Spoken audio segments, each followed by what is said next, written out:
हम सीखेंगे कि इलेक्ट्रोमैग्नेटिक इंडक्शन हम किसको कहते हैं और ये इलेक्ट्रोमैग्नेटिक इंडक्शन में हमारे क्या होते हैं और इलेक्ट्रोमैग्नेटिक इंडक्शन किस तरीके से काम करता है। तो चलिए शुरू करते हैं इस टॉपिक को। ये टॉपिक बहुत ही ज़्यादा इम्पोर्टेंट है और काफ़ी खास है। तो चलिए स्टार्ट करते हैं। तो इलेक्ट्रोमैग्नेटिक इंडक्शन समझने से पहले सबसे पहले हम समझते हैं कि गैल्वेनोमीटर हमारा क्या होता है। इसका हमें उपयोग होने वाला है इस इलेक्ट्रोमैग्नेटिक इंडक्शन प्रोसेस में। तो गैल्वेनोमीटर हमारा एक इंस्ट्रूमेंट है, कुछ इस प्रकार से होता है, जिसमें कुछ यहाँ पर स्केल बना के रखा गया है। ये 0 होता है और यहाँ पर हमारा पॉइंटर या फिर निडल होता है। तो जब करंट का फ्लो इस डायरेक्शन में होता है तो हमारे गैल्वेनोमीटर का ये जो निडल है वह कुछ इस प्रकार से मूव करता है और 0 से जहाँ तक यह पहुँचता है वहाँ तक यह एम्पलीट्यूड बताता है कि करंट का मान कितना है। उसी तरीके से जब करंट हमारा कुछ इस डायरेक्शन में रोटेट करता है तब यह गैल्वेनोमीटर का पॉइंटर जो है कुछ इस प्रकार से मूव करता है। तो गैल्वेनोमीटर क्या है? गैल्वेनोमीटर एक इंस्ट्रूमेंट है जो करंट के डायरेक्शन को और करंट के मैग्नीट्यूड का पता लगाता है। तो चलिए आगे की ओर हम लोग बढ़ते हैं। तो सबसे पहले एक हम कंडक्टिंग वायर ले लेते हैं जिसको हम मोड़कर कुछ इस प्रकार से बना लेते हैं।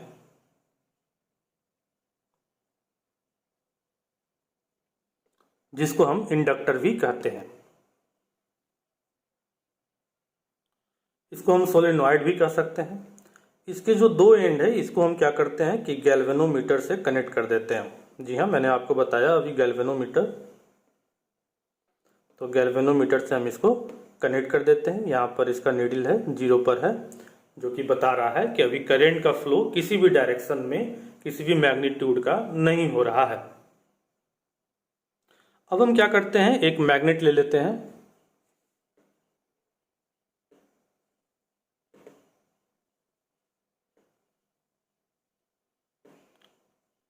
इस मैग्नेट का इधर नॉर्थ पोल हो गया और इधर साउथ पोल हो गया।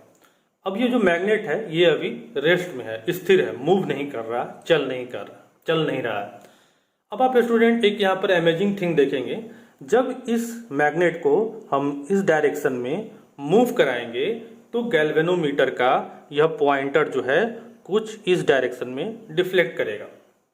हम इसको मूव कराते कराते कराते हम इसको इसके नज़दीक लेकर चले आए। अब नज़दीक लेकर चले आए तो ये मैक्सिमम वैल्यू अपना पॉइंटर जो है गैल्वेनोमीटर का वह दिखाने लगा। फिर इसी तरह से जब इस मैग्नेट को हम इस इंस्ट्रूमेंट से दूर लेकर जाएंगे तो फिर अब ये जो मेरा पॉइंटर है वह क्या होगा, वह घूमकर इधर की ओर चला आएगा। तो ये क्या हो रहा है? तो स्टूडेंट यानी कि इस मैग्नेट के मूव करने के कारण इस गैल्वेनोमीटर पर कुछ असर पड़ रहा है। जैसा कि मैंने आपको बताया गैल्वेनोमीटर क्या बताता है, करंट के डायरेक्शन को बताता है और करंट के मैग्नीट्यूड को बताता है। इसका मतलब कि इस मैग्नेट के इस इंस्ट्रूमेंट के नज़दीक आने से और नज़दीक आने के बाद दूर जाने से इस सर्किट में करंट का फ्लो शुरू हो जा रहा है। तो जब ये मैग्नेट मूव कर रहा है उस वक्त इस कॉइल में क्या हो रहा है, इस सर्किट में करंट का फ्लो कर रहा है। जब ये मैग्नेट रेस्ट पोजीशन में रहेगा तब यह कॉइल में किसी भी करंट का फ्लो नहीं होगा और पॉइंटर जो है वो यहाँ बीच में रहेगा। तो ये कैसे हो रहा है? तो देखेंगे स्टूडेंट, ये जो मैग्नेट है ये क्या कर रहा है, मैग्नेटिक फील्ड क्रिएट कर रहा है।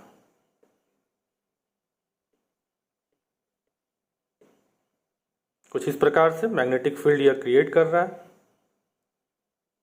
जो कि नॉर्थ पोल से निकलकर साउथ पोल में इंटर कर रहा होगा। अब जब इस मैग्नेट को हम क्या कर रहे हैं, इस कॉइल के नज़दीक लेकर जा रहे हैं तब क्या हो रहा है देखते हैं। तो जब इस मैग्नेट को हम इस कॉइल के बिल्कुल नज़दीक लेकर आ गए तो ये मैग्नेटिक फील्ड ऑफ लाइन जो है वह इस कॉइल से निकलकर कुछ इस प्रकार से साउथ पोल में इंटर कर रहा होगा। उसी तरीके से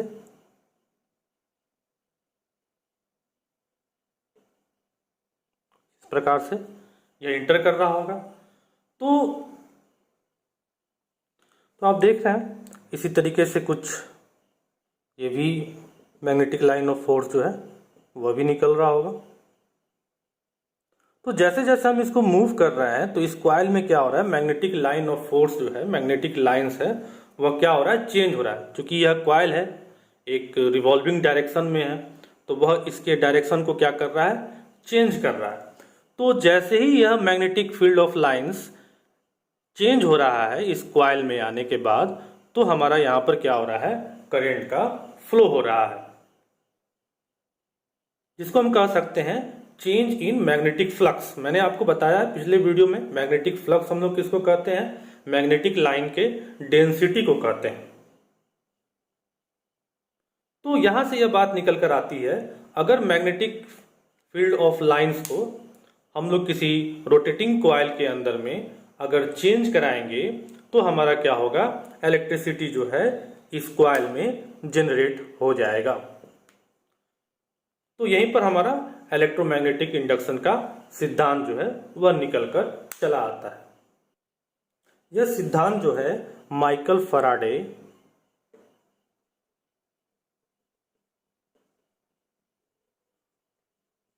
एंड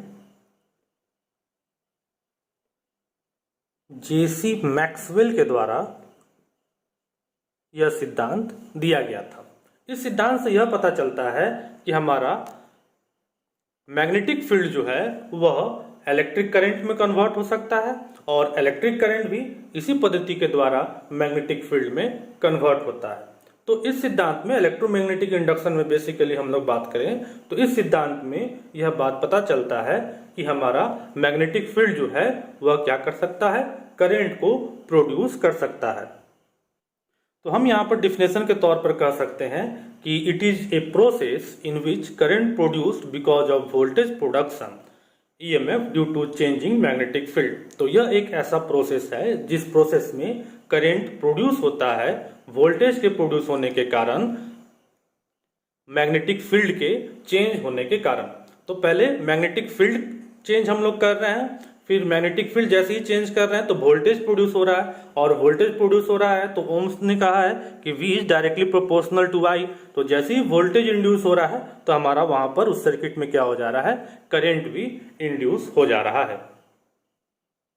तो यह किस परिस्थिति में राइज हो रहा है, यह इस परिस्थिति में राइज हो रहा है कि या तो मैग्नेट मूव कर रहा है किसी कॉइल के साइड में, या फिर अगर कॉइल फिक्स है तो मैग्नेट मूव करे, और अगर मैग्नेट फिक्स है तो यह कॉइल मूव करे।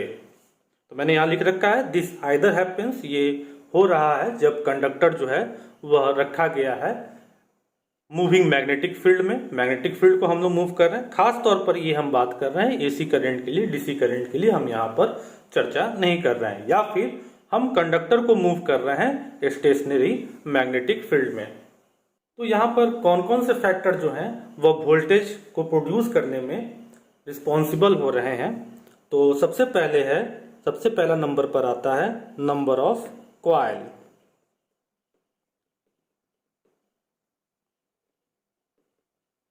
यानी कि मैंने जो ये नंबर कॉइल का जो मैंने ये टर्न रखा है, इस बात पर डिपेंड करेगा, जितना ज़्यादा नंबर ऑफ कॉइल टर्न होगा उतने ही ज़्यादा मैग्नेटिक फील्ड लाइंस के चेंज करने की प्रोबेबिलिटी जो है वह इंक्रीज करेगी। तो हम यहां पर लिख सकते हैं the induced voltage is directly proportional to the number of turn of wire, greater the number of turn greater voltage produced. तो हमारा इंड्यूस्ड वोल्टेज जो है, जो वोल्टेज इंड्यूस होगा वह डायरेक्टली प्रोपोर्शनल होगा वायर के नंबर ऑफ टर्न, कितना हमने उसे घुमाया है, और जितना ज़्यादा हम नंबर ऑफ टर्न रखेंगे उतने ही ज़्यादा हमारा वोल्टेज जो है यहाँ पर प्रोड्यूस होगा। तो दूसरा पॉइंट देखते हैं कि और दूसरा किस पॉइंट पर हमारा वोल्टेज का प्रोडक्शन जो है वह इलेक्ट्रोमैग्नेटिक इंडक्शन के अंदर में डिपेंड करेगा। तो दूसरा हमारा है यहाँ पर चेंजिंग मैग्नेटिक फील्ड।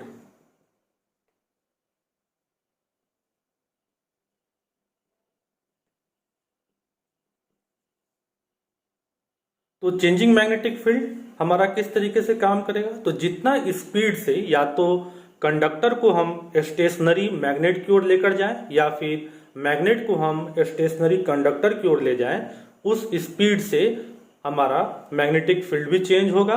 तो हमारा इस बात पर भी यह इलेक्ट्रोमैग्नेटिक इंडक्शन जो है वह डिपेंड करेगा। तो यहाँ पर जो हमें वोल्टेज प्रोड्यूस हो रहा है उस वोल्टेज को हम ई साइन से डिनोट कर देते हैं।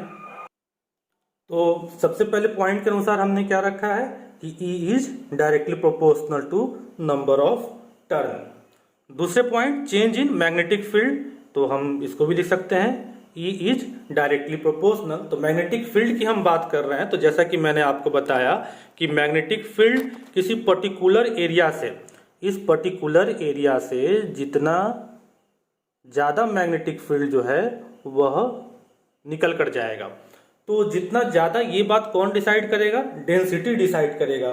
तो डेंसिटी डिसाइड करेगा तो मैग्नेटिक फील्ड डेंसिटी को हम लोग क्या कह सकते हैं, क्या कहते हैं? मैग्नेटिक फ्लक्स कहते हैं। तो हमारा यहाँ पर क्या हो जाएगा? डी फाई हो जाएगा। तो ये हमारा क्या हो रहा है? मैग्नेटिक फ्लक्स में चेंजेस हो रहा है, इसीलिए मैंने इसको क्या रखा है? डी फाई रखा है। अब यह चेंज हो रहा है तो किसी टाइम के रिस्पेक्ट में, जब भी हम किसी भी चेंज के बारे में बात करते हैं तो टाइम के रिस्पेक्ट में बात करते हैं। तो मैंने लिख दिया E directly proportional to EMF induce या फिर voltage induce directly proportional to d phi by d t. तो इसको मैं लिख सकता हूं E is equal to N d phi by d t. तो इतना EMF जो है हमारा यहाँ पर इंड्यूस होगा। तो E हमारा क्या बता रहा है? E हमारा बता रहा है इंड्यूस्ड वोल्टेज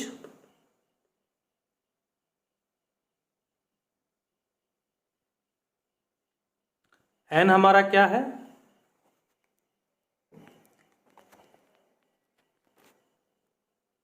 N हमारा क्या बता रहा है? N बता रहा है number of turn. D phi हमारा क्या बता रहा है? Magnetic flux.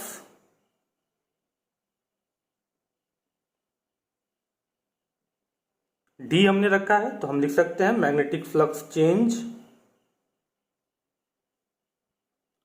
और टी हमारा क्या है? टाइम है। तो इस प्रकार से हमारा यह फॉर्मूला जो है यहां पर तैयार हो जाता है। तो ये इलेक्ट्रोमैग्नेटिक इंडक्शन सिद्धांत के बारे में आप समझ चुके हैं। अब इस इलेक्ट्रोमैग्नेटिक इंडक्शन का कहां कहां पर उपयोग हो रहा है, एप्लीकेशन क्या है? तो इसका इस्तेमाल हम एसी जनरेटर में कर रहे हैं। जी हाँ, एसी करंट प्रोड्यूस करने के लिए हम इसी प्रोसेस का इस्तेमाल करते हैं, जो कि आप आगे फिर नेक्स्ट यूनिट में इसके बारे में सीखेंगे। और क्या हम कर रहे हैं? ट्रांसफार्मर में हम इसका इस्तेमाल कर रहे हैं। तो बिल्कुल ट्रांसफार्मर क्या करता है? वोल्टेज को इंक्रीज या डिक्रीज करता है। तो हम एसी जनरेटर और ट्रांसफार्मर में इलेक्ट्रोमैग्नेटिक इंडक्शन का हम इस्तेमाल करते हैं।